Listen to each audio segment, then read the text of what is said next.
just got three things to say. God bless our troops, God bless America, and gentlemen, start your engine!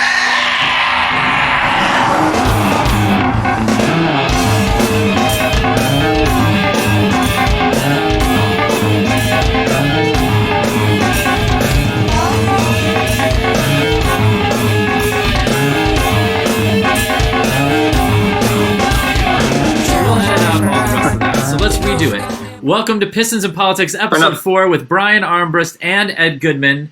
Thoughts from the intersection of Moreland State. We're going to go racing first. Here we are, racing first. And the question is, do you want to go from the best racing of the week to the least, like the least fun racing, or do you want to go from the least fun to like the most fun? What do you think? I think you gotta start. You gotta build. You gotta start with the least fun. Start with the least fun. Okay. Well, in my opinion, yes. and you may. I don't know, Brian. We didn't actually talk about it. I know you did get to see it. But I felt like Formula One. I got up at 4 goddamn a.m. to watch the Formula One race in Baku, and the Ferrari led for about half a lap. No, that's not true. It led for 2 laps, and then they allowed the DRS to go in. And as soon as the DRS went, it was like drag was reduced, and Red Bulls turned it on. It's crazy. They put they had a helicopter shot. It was like a video game. It was crazy. Never seen anything like it. So then you just walked past, and then I guess there was a yellow which made a question where Checo. Verstappen. Yeah, well, and Checo. Verstappen and Sergio Perez. So Sergio Perez ends up winning it, which is somewhat interesting because that's tightening it up between teammates. But I have to say that I did stay awake for the entire race, and I felt like the most exciting thing that happened was that they got all the noobs onto pit lane before the race was over. With 1 lap to go. And they forgot that Ocon, right, had to pit, and so you almost killed some people. So that was super fun. That was a rally Group B days kind of a moment there with the crowd getting out in front of the cars. It was not a good look. No, and then they put the cameras on it too. They had the cameras on it, so you got to see the people scrambling out from in front of the race car. So it actually looked worse from Ocon's view. I have a clip of that. I've saved. I'll send it to you later. I do. Yeah. They tried to wipe that off the internet, and it's scary. That is scary because no matter how fast you're going, even if you're going 50 miles an hour, you can easily kill people definitely that aren't wearing helmets and are carrying cameras and all that kind of stuff. So and it's happened in the past. I don't know. What do you want to say about the Formula One? I mean, I guess I don't know. Maybe there was some racing behind, but I don't know. It's too bad to me that it's like so. It's just so unequal this year. But what do you think? I understand where you're coming from, and I think to the general populace watching, I think most folks felt fairly similar. I don't think it was quite as bad as you feel, but I'm a little bit more nerdy about it, I suppose. I know that. Sergio and Max were really pressuring each other. For those that aren't familiar, Max does not lay down for anybody, especially his own teammates. There was an incident last year when they were in Brazil where he could have, after Max had already finished the championship, he could have helped Sergio have a better chance of finishing second in the points. And just by giving him a place, he's already won the championship. It's already done with races left to go. All he had to do was relinquish 1 spot to Sergio to give him a couple extra points. He wouldn't do it. So yesterday, when they're going for the win, Max was pushing every damn lap. He was scraping the walls with the rears. There's multiple replays of him touching walls with He was pressing, and they both were right. They were, yeah. Checo had a couple incidents like that too, where he was scraping. So I think a lot of folks were disheartened by the pace of the Red Bulls because they were clearly above everybody else. Yeah. But I think there's some folks that still think that Red Bull is holding the sandbags and that they can just do even worse if they wanted to. And I don't think that that's really quite as true as I'm sure that they got a little bit left in the tank if they wanted to. But if they had, another contender that was coming up behind them. But I think Max was really pushing, and Checo really had a fantastic, excellent race where he legitimately won over Max on merit. And I want to point out too, in terms of the difference in pace with the Red Bulls and everybody else out there, any other year prior to the last 2 years, you would have had half the field a lap down or more. And at the end of the race, even there was one caution, but it was about 15 laps in. Yeah. And the rest of the race was green. There was no red flags, no major incidents, which is historically at Baku, there's been a lot of those. So for there to only be 2 cars a lap down at the end of the race is actually quite remarkable. And it shows how much the field has really closed up on each other. Red Bull definitely has it in the bag. Well, I think it's just a matter of and it's especially with the with the DRS when they that's the thing. Oh, they've figured something funny out with the way that the DRS works. And to Kian, Ed here, and our other listeners, DRS is the drag reduction system, which is a movable piece of aerodynamics on the rear wing that can open, allows for a bit of a speed boost. It drops the drag. This pushing the rear of the car down and allows the car to speed up about 10 to 15 kilometers an hour normally, but Red Bull has figured something out, and they're getting a boost of like 25 to 30 kilometers an hour with their drag reduction system, which is a killer on the long straights, especially at this racetrack at Baku, which is primarily long straights. So, and I have to recommend because we have it on our Xbox. we played and raced this track like Friday, me and Ethan, and it was super fun. We got within 2 seconds, man. We got within 2 seconds. I could be on the. That's field. Not bad. That's all right. That's all right. But it was what a track! Like a very, very cool track. Very, very. Well, it's like got these huge long straights, but then it also has these very technical sections. So has a very technical section, especially and through the old city is interesting. Yeah, around the castle and all that. 2 other little things I wanted to drag out on F1 before we move on to the next set of racing or next motorsport series was the induction of the sprint and sprint shootout. This weekend is the first time that Formula One has done a slightly different format with their sprint races. The sprint race is a Saturday race that previously helped determine the lineup on Sunday for the main race. So they would have qualifying, whereas all through Formula One history, they would have practice on Friday, qualifying on Saturday that determine the lineup, and the race on Sunday. The last couple of years, F1 is trying something different to fiddle with the competition a little bit and to make things more exciting and make people want to show up on Saturday to have a race on, race on Saturday.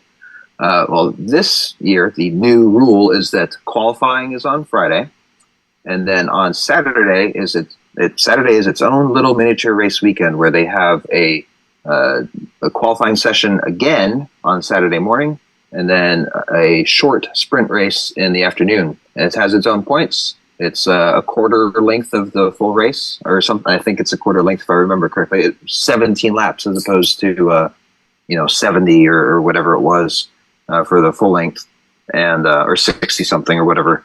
And in this race and in most sprint races that we've seen historically, there's not as much excitement as I think the organizers are thinking is going to happen. I think they're thinking that it's a short race, so the drivers are going to do some more crazy stuff and take more risks. But ultimately, the teams and the drivers know that the real The real points are on Sunday, and these guys are driving balls out to the wall every single lap, no matter what. It's even when they're saving tires and or saving fuel in other series, they're getting the max out of it. So I don't understand what the organizers are thinking that these guys are going to get out of an extra race. There's not going to be anything much more exciting than what we already see. But that's me. I'm a little bit old fashioned on that take, perhaps, but I know that a lot of the drivers feel similarly, and a lot of the teams, they're gonna show up and they're gonna do whatever the organizing, whatever the sanctioning series is going to create. But there's definitely a lot of controversy on that. Well, and when we chatted a little bit about that, and I appreciate the explanation of it. It's funny. Formula One they're working towards being carbon neutral, is what they're supposed to, what they're saying they're doing, and this goes in exactly the opposite direction. So I don't know. Sure. And honestly, I mean, look, there's an argument to be made. Of course, that dominance is interesting in a way, right? We've had a lot of dominance in a lot of sports. Sure. Where you talk about, the Yankees, right? When you go for so many, World Series, they're completely dominant. And there is something to that. And, Ferrari was dominant, right? Mercedes was completely dominant with Hamilton for a while. And, wasn't McLaren dominant before that? I mean, we've had a lot of dominance in Formula One. There's been many different, eras in terms of the dominant team for a certain number of years, going all the way back to the beginning of the sport. And you see shades of that in different forms of racing, and you see shades of that in different forms of stick and ball sports. I think you see so much. It's so pronounced in Formula One because Formula One, its entire principle is the formula of racing, the rule set that they create, and it's where the teams are coming up with their own package, their own car, their own concept of how they're going to enact the rules, and whoever hits it right, they really get to jump ahead of the rest of the competition. And then from there, all they got to do is maintain, while everyone else is trying to catch them up. Catch up. Yeah. So, in other kinds of sports, it's very much, every single game is two competitors, and there's many different conditions, and there's different players on the field. It's a different kind of domination when you see the domination in other kinds of sports, in my opinion. Yeah. Well, that's good. Okay, so I think we covered Formula One, I think, pretty well. I mean, enough on Formula One. Yeah, sorry about that. I mean, there's some. I mean, Mercedes look. I mean, Mercedes and Ferrari were close, and Aston Martin. I mean, the second tier is interesting to me, but that first thing is sure. It's just the two of them racing each other, and that could get very interesting later. So who knows? We'll see, because I don't think they're friends. I don't think they're friendly at all, and it's going to be interesting to see the two of them go at it. They're only separated, I think, by 5 points right now. So it's like, it doesn't seem like there's team orders either. So that's pretty cool. There's definitely been examples of that where the dominant team has had two drivers fighting it out to the end. So that should be has potential to be fun if Checo can continue bringing it like he has so far. And Hamilton and Alonso, they have their weird relationship for how long? Sure. Because of what happened. Sure. And that was from 1 year at McLaren. Yeah, right. Exactly. All right. Well, so that's Formula One. We can bed that, I think. And then today I had the ability to go in late to work, and also on my phone at work, in-car camera, watching from Bubba Wallace's car, which is pretty freaking cool, which is something they do. And I just highly recommend anybody who's interested at all in NASCAR, this is the way to do it.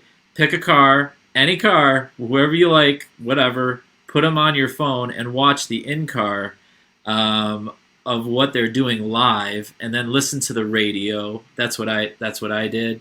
And it's killer because the radio call is way more exciting for NASCAR than TV.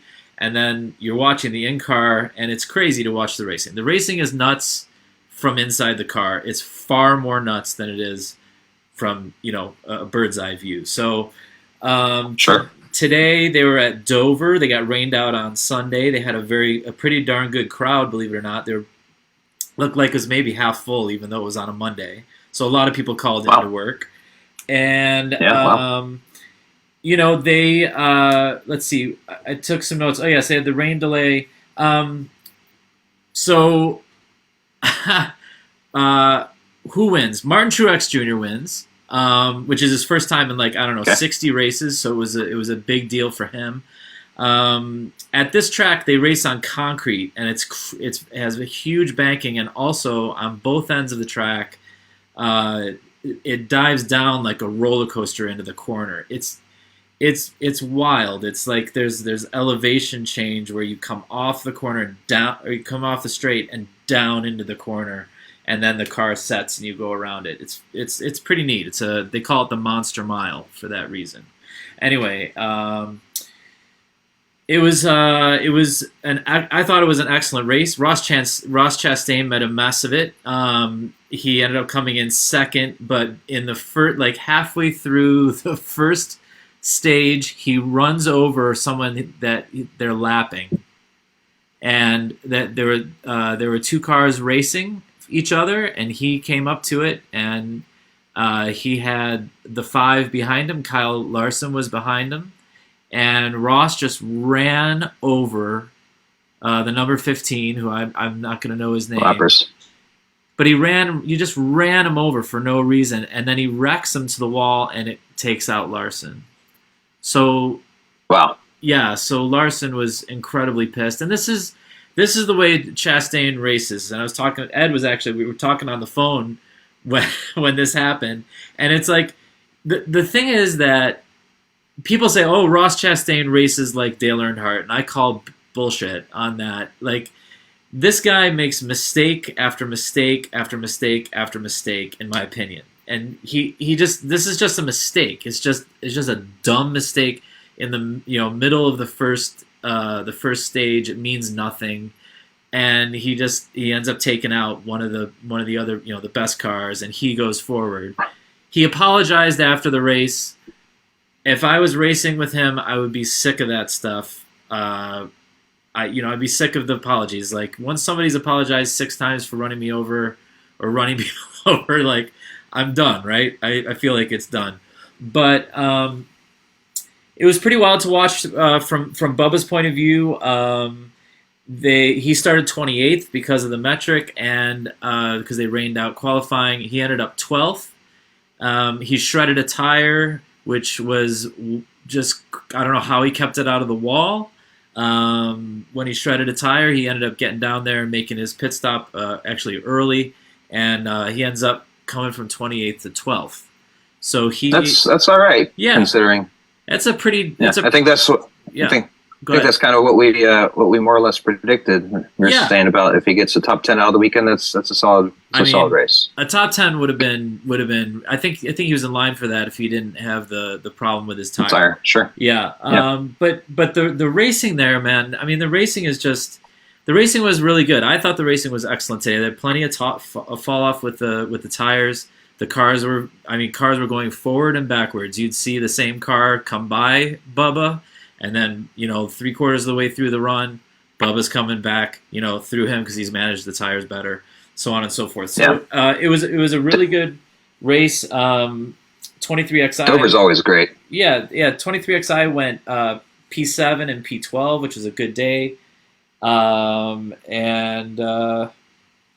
I gotta say something. I don't know if it's controversial or not, but regarding Ross Chastain, there's a huge difference between blind and controlled aggression. Yes. And anybody that's talking, if Dale Earnhardt and Ross Chastain in the same sentence is borderline sacrilege, and as far as I'm concerned. I agree. Dale definitely roughed folks up, and he definitely just plain took out some folks, but the man had 7 championships and he raced through the 1970s and 1980s and 1990s, and it's just an altogether different kind of thing. Ross is a talented guy, absolutely. Well, he's fast. He's fast. I mean, he's incredibly fast. Yeah, he's talented.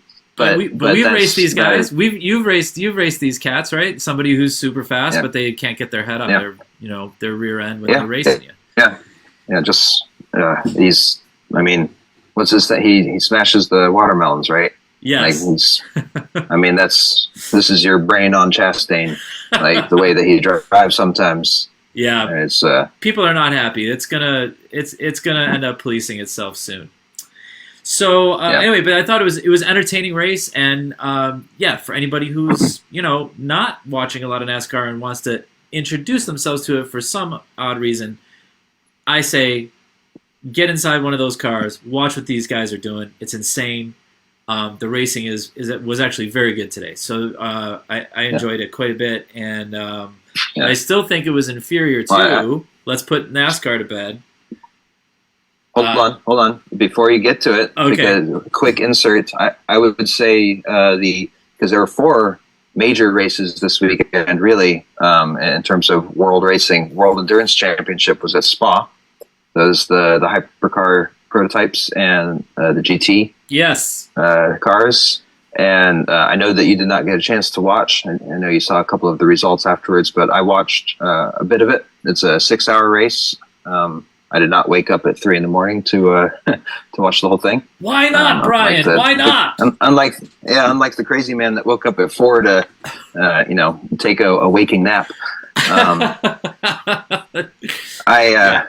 I did not watch the whole thing, but I did watch the tail end of it, and I got to say the last hour was spectacular. That kind of racing is really great.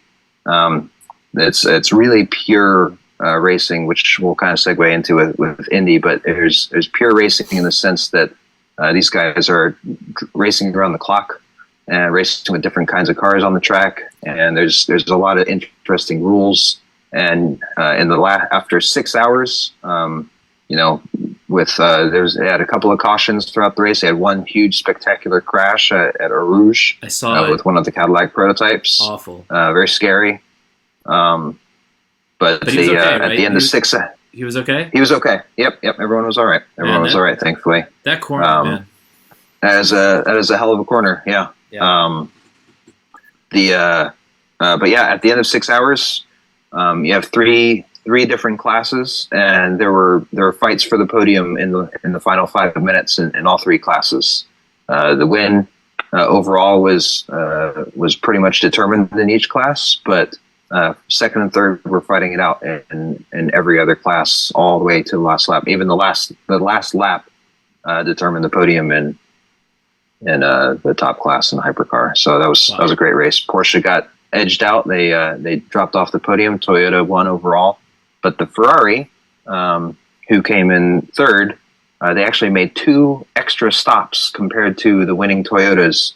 And had they not had to make those 2 stops, they would have beat the Toyotas, which is really interesting going into Le Mans. This was their last race before they go into Le Mans for the 100th centenary event of Le Mans. So in next month. I listened to an in-car. I got an in-car of the Ferrari, and the thing. It sounds like a Banshee. It's crazy what it sounds like. Have you heard it? It's a spaceship. Yeah, man, absolutely. I mean, I don't know what goes on, but like under braking when it's regenerating and all this stuff, it's like it screams. It's wild. Yep. I don't know. They must be. Yep. It's uncomfortably harsh. Really interesting though. All the tech that's going on there. All right, so very cool racing. Yeah, all right. Well, now let's go to what I think we agree. And the thing is, I think IndyCar right now is just they've got it dialed in. Firestone has it dialed in. They've had the same chassis for a bunch of years. And they've really got the formula dialed in. So they were in Alabama at a road course, which is an amazing track and a beautiful track. Beautiful track. Have you run there? Did you tell me you've run there, Brian? I have driven on it with my personal car actually once. I went to the Indy race in 2019 and had a chance to drive around the course along with. I brought the kids. We had. I actually got my car that I planned to drive on it wrecked the week previously. Unfortunately, I had a nice BMW 5 Series I was going to try to drive on the track. Got wrecked, so I had to take the Chevy Traverse around the track with all these Lamborghinis and Ferraris and make them look silly. Well, you were the support vehicle. You were the support vehicle hammering past the I was driving just as fast as these guys. I'm sure you were. It was fun. The kids had a good time. It's a roller coaster of a course. It's very cool. Has huge elevation change. Amazing. A lot of very technical again. Like just really wild. And they have these like sculptures all over the landscape. So they have these like 20-foot iron spiders and like all these like weird art sculptures all around the place, and people watch from the hills. And I mean, it's a very unique place to race. And I was rooting for Romain Grosjean, who I met at Long Beach, and Brian had called me 2 days before and had said, I really think Scotty McLaughlin is going to win it. And my guy had qualified on pole, and Brian's guy was like starting fourth. And they went on completely different strategies. They've raced against each other in St. Pete. They had an accident going for the win against each other. And here they are racing again against each other for the win. And Scotty did win. So congratulations, Brian. I willed it into existence. You manifested the win. You should. Yes, I did. He should. I really should have gotten a lot of credit for that. But the racing was so awesome. So here's the thing, Ed. Let's talk to Ed a little bit. So in IndyCar, you have to use. Oh yeah, Ed. Hey Ed, listen. Just been listening so to in us. IndyCar, you have to use two different kinds of tire, right? You have to use two different kinds of tire. Of course, the engineers are looking at the race distance, right? And they look at it and they think, well, we can make these tires last. We can make the gas last. We can do all this stuff. We can do it in 2 stops. And then some of them go, no. We're going to race as hard as we possibly can. We're going to wear everything out. We're going to use all the fuel we can. And we can do it in 3. So some of them went 2. Some of them went 3. And in this case, 3 stops, 1 out, which is the first time it's ever happened. And it just came together at the very end for like the last 4 or 5 laps. They're racing against each other in extremely tight quarters. Top 3 were all within 3 seconds. All within 3 seconds, and there was a pass made with like 3 laps left. Grosjean was having to make a little bit of a number, but I don't think it might not have made any difference at that point. But what a freaking great race! Just as a spectator. That race was just nuts. It was outstanding, and I don't know. I thought it was a great race and great sportsmanship. I thought the racing itself was very hard and competitive, but very clean. You've got the winner and the second place. They're actually friends. It's so they're at the top of their game right now too. I think this year. Could be really special with those two fighting it out. They've been good everywhere. Roman honestly should be leading the championship by a boatload because he has had out of the first 4 races, he's finished second at Barber just this week. Yeah. He was running in the top 5 at the Texas Oval. This Formula One driver racing in the top 5 at the Texas Oval, one of the fastest cars on track, and. He made an error and lost it and wrecked near the end. It came 7th. Was running for the win. Yeah. He was running for the win with Scotty McLaughlin in the first race of the year. So he could have had. He's been online for. He's been at the top, and which is good for the sport too because he's been racing for the Andretti team. And Andretti has historically had, they've kind of been third fiddle to the Penske and Ganassi teams. Yeah. So this is really good. Yep. It's And Roman is exciting. driving as good as he ever has, and Scotty is just an absolute monster. So Yeah, and there's good stuff. And I think Michael Andretti said that he was 20 seconds ahead of the second car on his strategy. So he had raced a really beautiful race. So.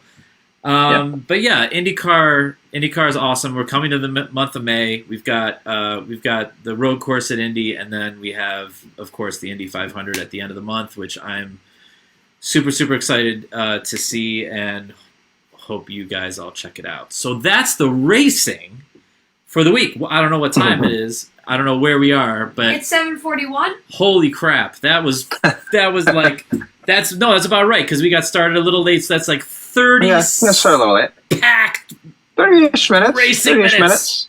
Yeah. All right. Ed, all right. So do you have any questions before we move on to? Yeah, I was gonna say now, Jeremy and I shut up, and Ed, you got the next half hour. It's all you, man. Let's talk about guitars. Yeah. So, well, hey, Dan Hole has quite a take. okay. He says, for the politics portion, Yes. as a conversation starter, Okay. Biden should drop Harris. No. Well, Biden should drop who? Sorry. Harris. What's that got to do with cars? Well, no, we're going to move over to the political side. But before we did that, I wondered, Ed, I'm sure that started to all become kind of Monotonous. There's a lot there, but is there anything or let's just cut Ed in at the 30-minute point next time. You're right. Well, no, I mean, I we were talking earlier today, and the thing is, I don't know. There's a lot to racing that is not apparent to the casual viewer, and I think most sports are like that, right? You watch golf and you don't really appreciate it unless you've tried to hit a golf ball, the way they do it, or whatever it is, baseball, anything can be kind of reduction, put through a reduction process and make it stupid. But then when you get into the details of it, you get into the story of it, especially, that's I think where you catch people is in the story, right? In the story of what's happening. And so thank God for Ross Chastain because he creates story, doesn't he? You don't want him to run over you. That's all. But you got to have your builds. Go ahead, Ed. What we were talking about today is basically the idea of regulation. The idea that the people could regulate themselves and take people who are acting out and doing it wrong and hurting people, take it upon themselves to regulate. Or there's an authority. There's an authority overseeing everything, with the idea that the authority regulates and lays down rules and penalties and things like that. And we were talking about how, in this case, the field is supposed to do the regulations. It's a self-regulating. In NASCAR. Sport. Right. So Yeah. Brian, he's talking about how in NASCAR the policy, like the spoken policy, is that the field is going to regulate itself. Right. It's a kind of an anarchic libertarian motorsport dreamscape. yes, that's right. Can you please write an ad for NASCAR that uses that sentence? I think they'd actually get. I think they get some good revenue from that. I actually. agree. I'm gonna have to trademark that one. You better trademark. Well, especially if you cut in clips of Mad Max, which is baby. Yeah, man, this is fantastic. Where's what's his name, Draper from Mad Men when you need him? This is like 30 somethings, but we're all 40. Yeah. Anyway, we're cooking with gas here. We're cooking with gas, man. Let's do an ad. But yeah, and I think that's gonna transition well into what we've talked about. Actually, what we're talking about in the politics part of it, which is this idea of Yes. regulation versus unfettered development and use of things that's happening.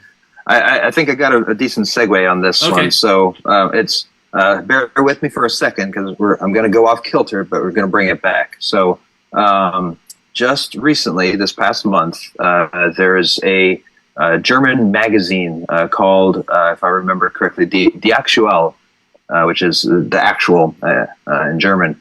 And they had an interview with Michael Schumacher, 7-time world champion in Formula One, raced for Ferrari, raced for Benetton, raced for Mercedes, and after he retired, he had a skiing incident. Sadly, the very winter after he retired from racing, he had a skiing incident, and he has ever since been in some kind of intensive care where it seems most likely that he has lost a lot of his function.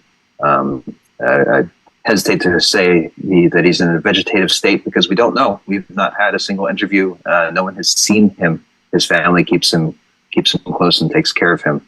But the first new interview with Michael Schumacher came out with Die Aktuell just a couple weeks ago. And as it turns out, it was not actually an interview with Michael Schumacher. It was a completely AI-generated interview with Michael Schumacher. And after the fact, the family of Michael Schumacher has threatened to sue. And the editor that allowed for the interview to be published was fired and removed from the magazine. Sacked, if you will. Yes, and the owning umbrella corporation of the magazine, came out and said, we're not about this. This was a terrible oversight, et cetera, et cetera.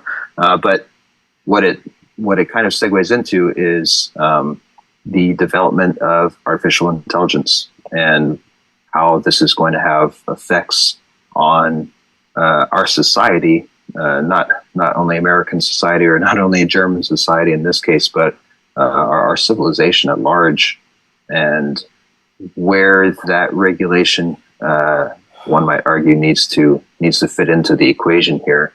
And along with that, very interestingly, we have MIT graduate and a cosmologist and a philosopher, for lack of a better term, physicist Max Tegmark, who's been involved in lots of the development of AI over the last several decades.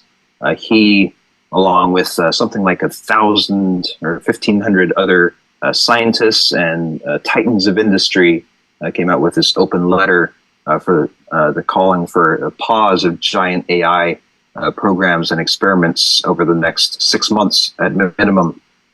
Pardon me, for the to allow governmental systems to step in and provide some guidelines at the very least for how these developments must be kind of controlled before we lose sight of ourselves. Well, and pitch it back to you guys. Well, yeah. Well, I happened to read this Times article about him quitting, and what's interesting is that, to me, is that the chances of a pause. Sorry. Quick distinction. The Times article is about Google, not Google CEO, one of the head scientists at Google. I forget his last. I think his last name is Hinton. Yes, different guy. But he signed on to that letter that I was referring to. Okay, so he signed on to the letter and he quit. He actually gave them notice, and he wouldn't speak to the press until he was actually gone from the company. But he left because Microsoft and Google now, Microsoft has employed AI with its search engines and with things that it's using already, which is pushing Google to this is their main business. So they are now full throttle on the application of AI on their side of it, we've now got an AI like arms race going on between Microsoft and Google, and he bailed and said we have to stop. And it was interesting to see that he was saying that many of these people that have been trying to develop it now need to try to develop something basically to stop it, or like that's where the minds have to go now. So I mean, I see Ed laughing there. Yeah, Dan Holt and Dan. What's your initial thought there? Well, my friend wrote that even Elon Musk wants to pause AI. Like everybody wants to pause it, but he is another signer on for that letter. Yeah, even my dog. Yeah. I don't know why people quote Elon Musk. It's like, yeah, I know an idiot billionaire that was. It's like, who cares what that dude was? Here's the thing, we're done. I mean, we, the people, have no say. We have no control. We have no say. It's gone. It's out. Considering that a lot of the people who developed Facebook, Twitter, all the big social media companies, a bunch of those engineers and developers have since come out and go, I don't let my kids do it. I'm off it. I'm not doing it. Like a lot of them bailed. Yeah. I mean, they did the exact same thing as this guy from Google that just left. They came out, they said, we have opened Pandora's box. This is some bad shit, bad juju. And, we out, dog. And but it's only accelerated since. I may be making this up, and if that's true, then I fit right in with everybody else. But it seems I remember something similar with nuclear technology, when some of the scientists started to figure out exactly what it was that they were doing. Same things, like we need time, we need to research. And again, somebody can check me. You can call me and tell me I'm wrong. But they predicted that there was a slight chance that the first nuclear test would have ignited the atmosphere and burned all the oxygen. Yes. But it's science, right? We got to move ahead. And I think one of the most poisonous ideas that this country has introduced is the idea of the frontier as this unmitigated, just go for broke, everything's possible. If it's possible, do it because you can, not necessarily because you need to or it's good for you, but just to find out. And that's it's manifest destiny. It's manifest destiny as applied to economics and technological innovation. Yeah. Everything. And giving kids guns. And like that poisonous idea, which is great when you're settling a country and you need people to go out and die on the frontier. Yeah.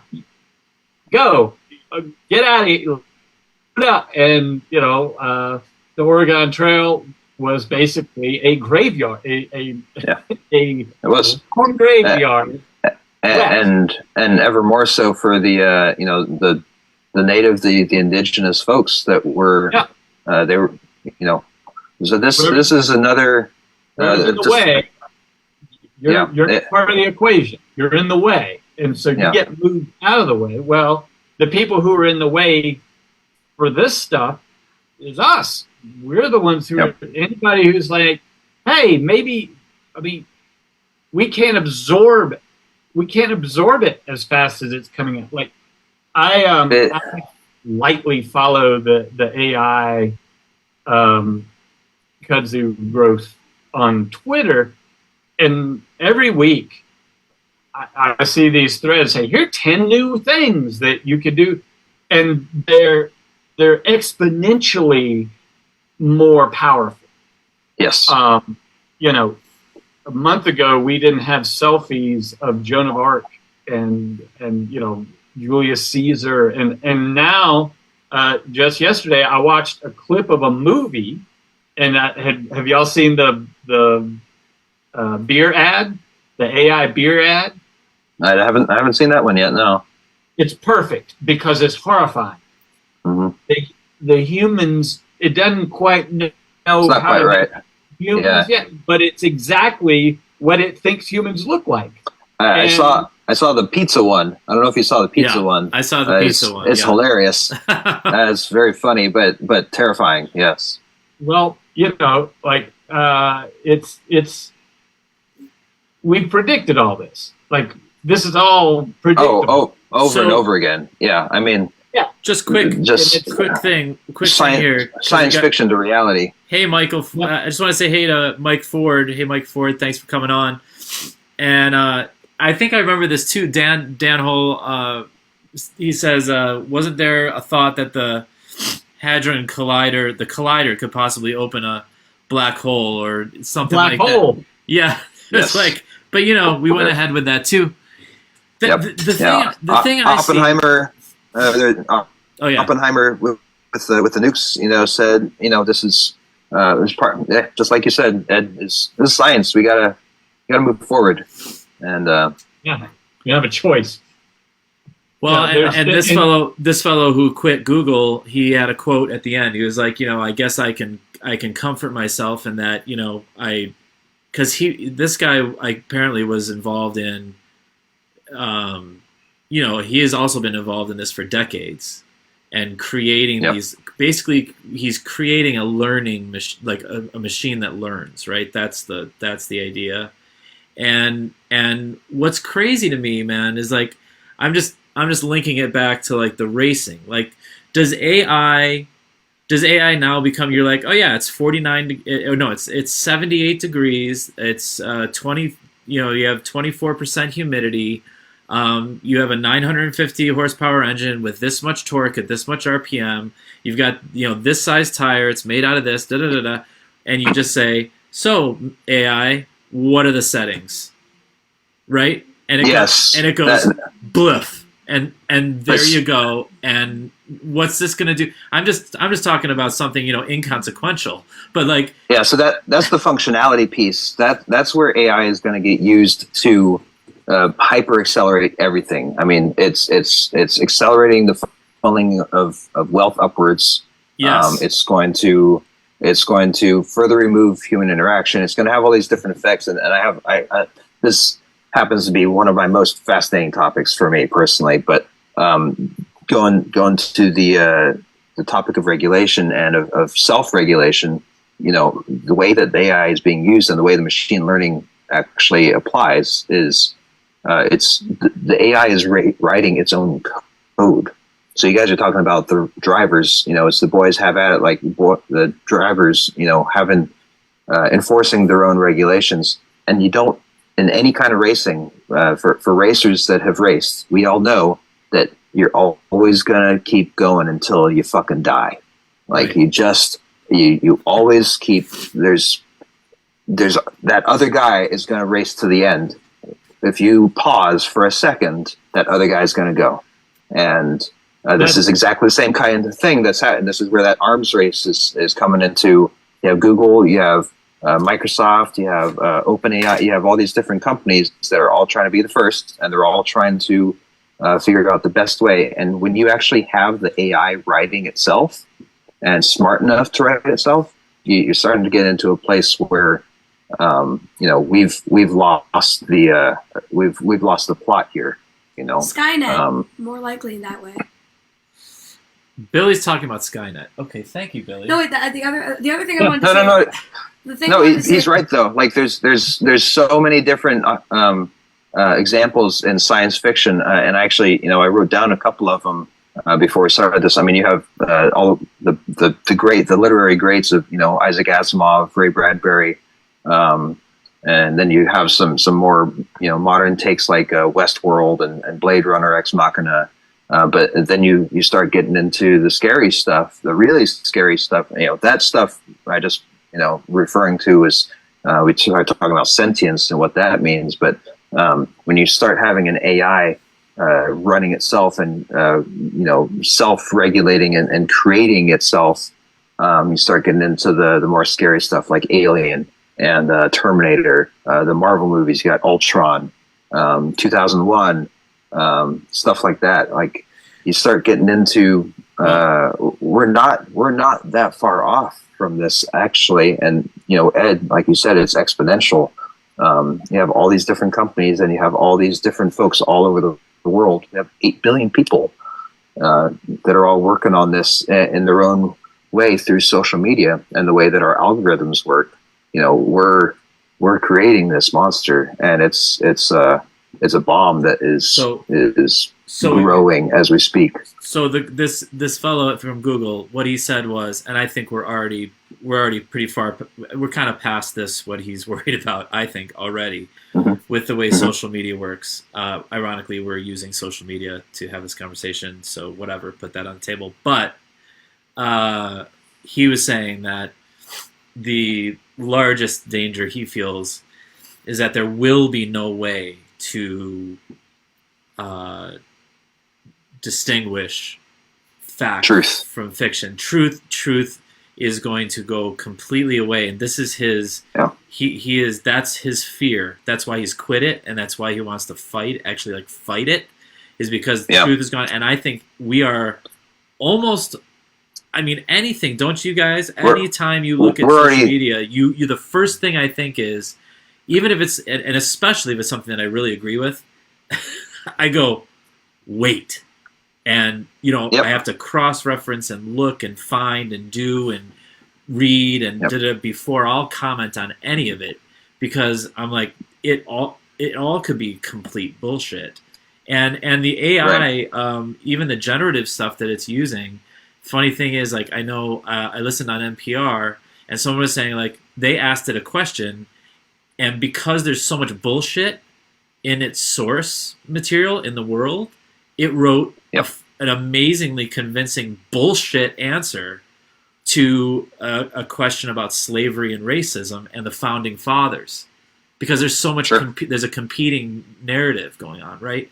So it was like, oh, here it is, we'll generate it, and if someone goes, oh, that's the truth, and it was all not true, but it's extremely convincing. So I don't know. And this dovetails. I mean, there's the confluence of a lot of different moving pieces here with relation to I don't know if you've heard the term chapel parallels, where folks don't understand and don't know. You're not exactly what you're talking about, Jeremy. Where you're never quite sure, is that real?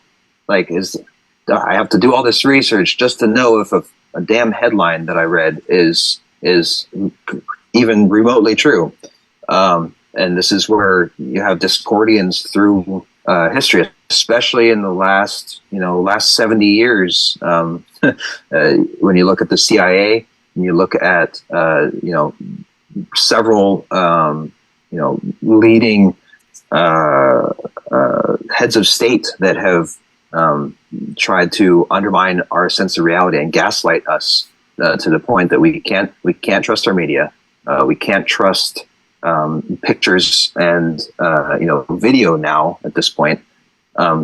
When you start unraveling that, it completely disassembles the foundations of society, of democracy, of our institutions. Like, if we can't agree on what is real, if we can't agree on what is truth, then we can't function as a group of people, as a species. It starts to come apart at the seams, and especially when you have capital driving innovation. Well, it just continues to accelerate, and we lose control. I was thinking, like, what's going to happen when, like, the rich, the uber rich, have AI running their fucking investments? I mean, how can anybody? How can? Well, they do. That's already. Yeah. How can I freaking compete with that? They're going to micro trade, and they're going to do all this shit, and they're going to make trillions of dollars. Let me ask you a question, Ed. Jeremy, you're 30 years behind, man.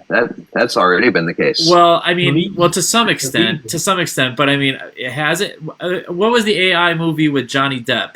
Was there an AI movie? It's called Transcendence. Yeah. Oh, Transcendence. I've never seen that movie. Have you guys seen that movie? I've seen posters. I've not seen that one. No. I think it's about this. Wait. Oh, sorry. Go ahead. Billy. I think if we're going to talk about the movies to really watch, Elysium is the one. Yes, 1,000,000%. The richest abandoned Earth. Yep. They leave us behind. We talked about this last week a little bit, Jeremy. We're squabbling around in the dirt, and the rich literally, set up there. I mean, it's literally happening right now. And the frontiers folk, the folk who running for this stuff. So there's the billionaire side, and then there's the sort of the 2A side, which is like, yeah, bring it, destroy civilization, bring Armageddon, bring the end, so that I can finally be unleash in the world because I have a gun. And now I am the world, and I am the God, and I am the authority. I'm the regulation, the frontier. It's a return to the frontier. If you look at it this way, and of course perspective is everything, but if you look at the laws that are being passed and the attitudes that are being sold and bought and perpetuated, it is moving us literally backward in time. And if you take that to the logical progression of where we would end up, it'd be like pre-13 colonies America, where you show up, and if you can kill everybody around and build a fence, that's yours. That's a mentality. I mean, that's certainly a business mentality that's. It's like I said, man. It's an anarchic libertarian dreamscape. This is NASCAR, except a hellscape in this case. Another good hashtag example NASCAR. Another good example of that kind of thing, similar to Elysium, is Alita: Battle Angel. There's 2 movies, an anime and a manga, which I've only seen the movie, but I'm assuming the other stuff is good. It's basically the same as Elysium, except the AI itself takes a much larger role into that kind of thing. There's tons of examples of this in science fiction, and we're at a point where the science fiction is it's hard to tell what is and isn't. It's like the Onion. The Onion became irrelevant, right? I mean, how long ago? And this is the same way. It's wild. It's very wild. Well, I mean, what are some of what could possibly happen? That is, I mean, doesn't AI have a wildly, like, if it was applied correctly to problems that we have, yes, are there, what are the I mean, why would people, because we all see what we're scared of, and I'm legitimately scared of it because I'm like, what, it's going to radically transform everything I completely believe. It is. So that's scary. It's either going to be consider the problems we were having a year ago. Propaganda, psyops, asymmetrical warfare. People don't even realize you're at war, or what kind of war, or who's behind the war, right? Okay, well, now add AI into that. And so your psyops farm, your Russian psyops farm that had, 100 people working for the Trump election, that whole thing. And now it's literally a cell phone just on, a smartphone just working, and can create human. We've already seen human looking, human sounding, pulling from the internet. And people who need. Jeremy, you're actually making a point about how. So the 24-hour news cycle, which becomes the 12-hour news cycle, which becomes the Insta news cycle. So now the intelligent people will go, I'm going to give everything a cushion, a window to resolve itself, because A, I don't need to know everything right now. You got to check out. Yeah. Yeah. B, most of it's going to be bullshit, because it already is. Most of it's already bullshit anyway, because half of it's advertising, which is all bullshit. 25% of it's politics. There's a lot of bullshit. Like, we're so immersed in bullshit as it is. I feel sorry for people, right? it keeps deepening the distrust. But I think Jeremy you were trying to ask, where's a singular positive light at the end of the tunnel with this, maybe. Well, I'm just wondering what the alternate. I mean, because the dystopian part seems extraordinarily possible and probable, and we can see many the scientists, the people who've made it. I mean, all the minds are going like, this is not good. Why did we start it? What did we think we were going to solve? And Billy, we have to because a bunch of weebs wanted some weird ass pictures that they couldn't draw themselves. Okay, is that what you wanted to say? Partly. What can you say? Say that what might be. say, 'cause guess so what? I've been here the whole time just to say this one thing. So the browser that I use, Opera GX, it's like oh wow, this is really personalized stuff kind of thingy. An alternative to Google Chrome, and it is much better. It has much more like encryption, so your passwords don't get stolen. It recently introduced in its latest update, like, AI prompted search bar stuff. So like you can enable that so that the AI can be like, oh, you search up this stuff? Well, you might like this stuff as well. And you can also like have just AI themed like backgrounds that'll change every time, and stuff like just little pop-ups at the bottom that you can click on, and they'll send you into like a bunch of different pictures generated by AI based around a theme. So I think that like a kind of positive aspect perhaps is you can have as much personalization, and the way that art can spiral out from this will be fascinating. I don't know that that's necessarily good, but it will be interesting. But at that point, isn't it even art? Because it's not created by a human Billy. mind. It's like randomly generated. Billy needs his own podcast. Go. Yes. So thanks. I think. Go ahead, Ed. Well, I was just going to say, like, it all starts like the excitement, the youthful excitement of novelty, which we all like. You guys are talking about. You guys are talking about cars going fast. Like that's what you're all talking about, right? Yeah. Cars go fast. We talk about boys who like guns go fast, guns go loud, go bang bang.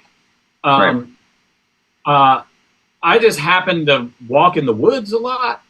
Yeah. And to me, the whole thing, I often feel like I live on the moon and I'm watching the humans do stuff, because you look at a tree and you go, well, we still haven't really captured improved the tree. Like, yeah, right. Yeah, we haven't really come that close to this. That being said, like I'm a writer, I'm an artist, I love music and all that, and humans are amazing, but it's just this need, this craving for novelty and for the next, and to be the one who knows, or to be the one who discovered, or really immature component to the whole thing. And if you've followed the Elon show on Twitter, you see it playing out momentarily. In real time. Yeah. This immaturity, writ large, and masculine immaturity specifically, it's just that I don't care about what the consequences are. I want it. I don't care what it's going to do to somebody else. I want it. And it's ego writ large. So basically, it's computer-driven ego. Hubris. It's computer-driven hubris. Yeah, or it can be. I think. Yes. So what I thought was interesting was Elon actually signed. So I think Elon, similarly to you, Ed, I think Elon is a bag of turds. I really do. I think that he's well overplayed and overdone. But I thought it was interesting that he did sign this letter. Actually, that just proves that he can write, and that's better than most of them. But it's interesting that he actually even just for as much as I agree with you, being that he wants to rule the world. And doesn't give a shit about anything besides himself. Like he actually even thought that, we need to chill this out for a second. I wouldn't throw that word "think" around too much when talking about. That's fair. That's fair. I think the one place where, again, I don't know that we should do it, but I think maybe the most fascinating place that this can go with the advancement of AI is the building of sentience. A year ago, Google, a man named Blake Lemoine, a Google engineer, left Google, similar to the guy we were talking about that just recently did it like today. He left Google saying that because we're only seeing the public-facing version of the AIs that they're releasing. They have the interesting stuff in the back room. This guy left the company saying, I have been working with the AI program that we have at Google, the top of the line one, they call it a Lambda. I forget what that stands for, but it's an acronym. And he said, this thing is, it's sentient. Like I can't tell the difference. And if I can't tell the difference, I've passed the Turing test, or it has passed the Turing test. And we don't know if we can't tell, then what's the difference? And this opens up a whole, a whole nother Pandora's box of what is life, of course, and where do we fit in reality, and where does this fit in reality, and where is this going to go? This is the kind of a dawn of species moment potentially, and I know that sounds a little bit ridiculous, perhaps, but it's really. For the ways that our brains work compared to AI, and compared to machine learning, and compared to the robotics, like it's not all that different, really. We're synapses. We're just electrical signals bouncing around in this thing, and it's just a different kind of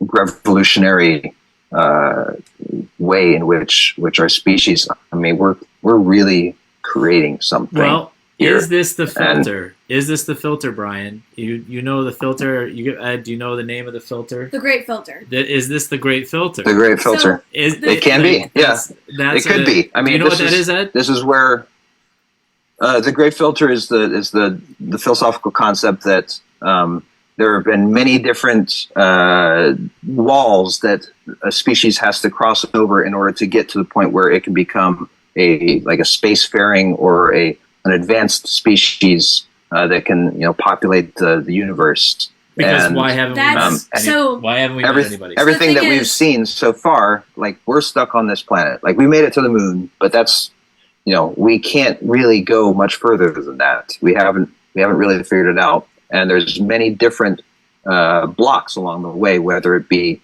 a meteor or us eating our own environment like we're doing, or a gamma ray burst from a distant star, or black, whatever it is that ends the species. Like, is this one of those? It could be where AI overtakes us and we're left to kind of maybe it's a different version of Elysium or the Matrix, for example, where we get to farm out the dirt, and the AI moves on out into space without us. Which is also a part of the it's called the Fermi paradox, which is about if alien life is out there, and we've been why haven't we seen it? Right? Why haven't we seen it? And it's because in this scenario, they've all hit the Great Filter, which could be a multitude of things. I mean, some people even speculate that it's social media, because we're only designed to be in a tribe kind of ecosystem, and then we get people from all over the world coming in on our little brain. It's only meant to handle about 100 people, and then we all attack each other, and boom, we're gone. Yeah, you take this to a hop, skip, and a jump, and you get into things like sim theory and the mathematical universe and stuff like that. Okay, so, well, bring it full circle to racing. Bring it full circle. Well, it's pretty dystopian, not terribly encouraging, but we've run out of time. So also, the thing we were talking about earlier, Brian, with the self-conscious AI, there are like 3 levels of AI. One is the like procedural generation kind of stuff that makes like ChatGPT and like the pictures and everything. Level 2 is like this AI can go around kind of like a very advanced Roomba that can like vacuum up your floors on its own. That it can like solve problems and stuff. And level 3 is the full sentience, which is the stuff you're talking about. Sure. Yeah, and we're not that far off. So we have a planet full of half sentient people. So you gotta make up for it. So okay, so hold on, we're getting ready to stop. Getting ready to stop. Please don't do that yet. Sorry. So Billy, this is my son, by the way, William Aldridge. So to introduce the audience to him. I'm also the one who edits the videos, and I'm the PR manager. Woohoo! He's the PR manager, and yes, he helped create. We created the image together, graphic together, and soon you will experience the stylings of William Aldridge on our leaving. Thank you for the production. Yeah, really. Good job, man. Well, listen, I really enjoyed the conversation, even though I'm leaving it a little bit unmoored, and I'm gonna have to read something happy or to think about the future we're leaving this kid, or hopefully we are leaving a future for him. Okay, but Ed, thank you for joining us. Brian, this is excellent. Thank you for all the information on the subject of AI, and Billy as well. So I think that's it. We're gonna sign off.